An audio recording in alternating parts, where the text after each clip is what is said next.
For no one likes to take orders. I once had the pleasure of dining with Miss Ida Tarbell, the Dean of American Biographers.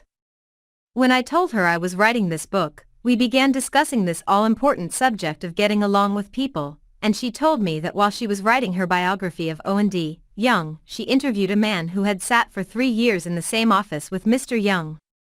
This man declared that during all that time he had never heard O&D Young give a direct order to anyone. He always gave suggestions, not orders.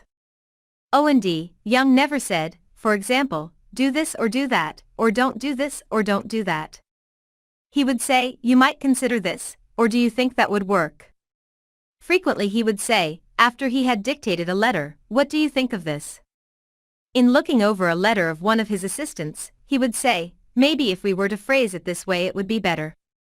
He always gave people the opportunity to do things themselves. He never told his assistants to do things, he let them do them, let them learn from their mistakes.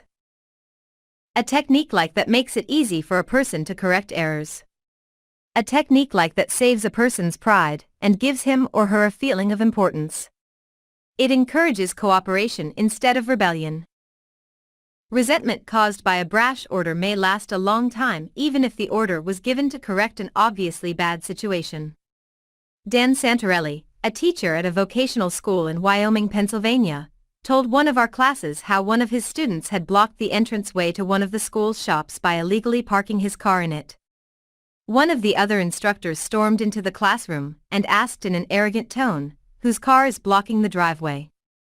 When the student who owned the car responded, the instructor screamed, move that car and move it right now, or I'll wrap a chain around it and drag it out of there.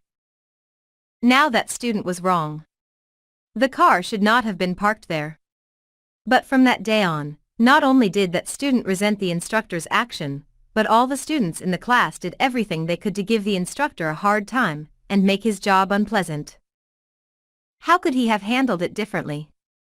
If he had asked in a friendly way, whose car is in the driveway, and then suggested that if it were moved, other cars could get in and out, the student would have gladly moved it, and neither he nor his classmates would have been upset and resentful. Asking questions not only makes an order more palatable, it often stimulates the creativity of the persons whom you ask. People are more likely to accept an order if they have had a part in the decision that caused the order to be issued.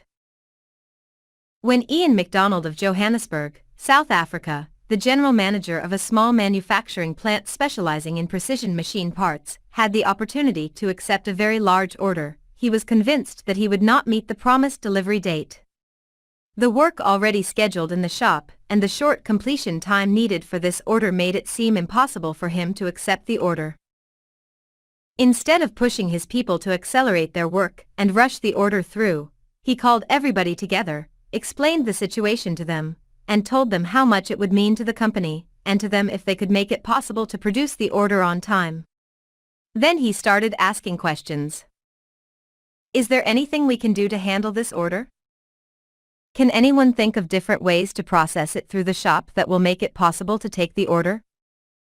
Is there any way to adjust our hours or personnel assignments that would help? The employees came up with many ideas and insisted that he take the order. They approached it with a we can do it attitude, and the order was accepted, produced and delivered on time. An effective leader will use Principle 4. Ask questions instead of giving direct orders.